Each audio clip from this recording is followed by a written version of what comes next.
Go.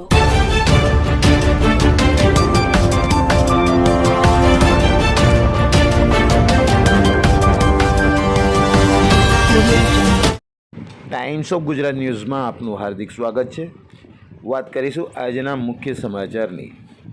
Vadodara શહેરના માંડવી પાસે આવેલ કુરેશી હોલમાં ભારતીય જનતા પાર્ટી લઘુમતી મોરચાના વાઇસ પ્રેસિડેન્ટ શ્રી જહીરભાઈ કુરેશી અને લઘુમતી મોરચાના સદસ્યોની આગેવાનીમાં ઇફતાર પાર્ટીનું સુંદર આયોજન કરાયું હતું.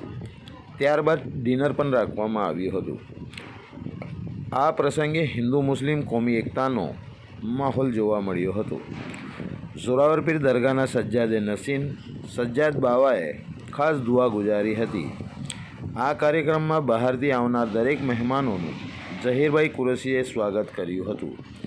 તેમની ટીમના સાજિદભાઈ શેખ, આસિફભાઈ, રાજુભાઈ સૈયદ, અલ્લુભાઈ, બાબુભાઈ શેખ વેલ્ડિંગવાળા, આસિફભાઈ મલેક, આ દરેક કાર્યકર્તાઓએ ઇફતાર પાર્ટીનું સુંદર મેનેજમેન્ટ કર્યું હતું.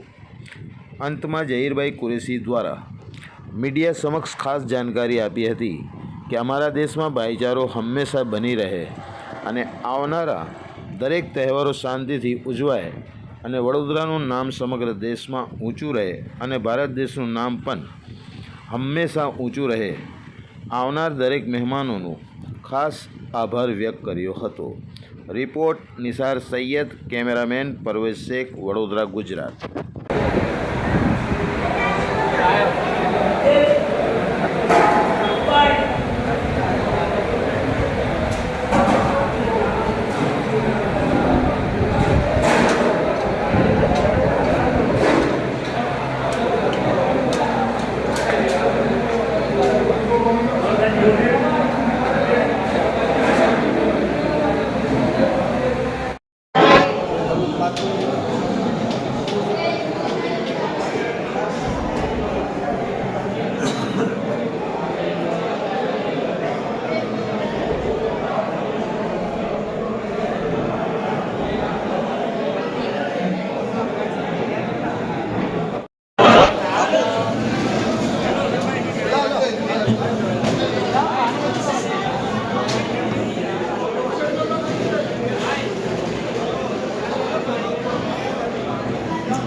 વર્ષોની પરંપરા મુજબ મારા વાલી આજે હનીભાઈ કુરેશી સાહેબે જે શરૂ કર્યું હતું બધા વિસ્તારમાં સમગ્ર સમાજના લોકો આજે જો કોમી એકતાનો માહોલ જોવા મળી રહ્યો છે.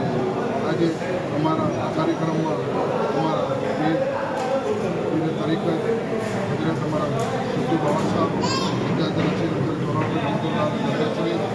અને અમારા ભાઈ સાહેબ દરગાહ તરફથી પણ આજે મારા હિસાબમાં તેમજ સમગ્ર ગુજરાતમાંથી આજે ભારતીય જનતા પાર્ટીના કાર્યકર્તાઓ સહિત આજે વડોદરા શહેર અને ગુજરાત પ્રદેશના મુસ્લિમ સગડનો આજે આ કાર્યક્રમમાં ઉપસ્થિત રહ્યા અને સૌનું હૃદયથી દૂર દૂરથી ખૂબ ખૂબ આભાર માનું છું અને અલ્લાહ પાસે દુઆ કરું છું કે આવું જ સમગ્ર દેશમાં કોમી એકતાનો માહોલ આગામી પણ જે તહેવારો આવી રહ્યા છે એવી જ રીતે કોમી એકતાથી બધા ઉજવીએ એવી આજે અલ્લાહ પાસે અમે દુઆ કરીએ છીએ.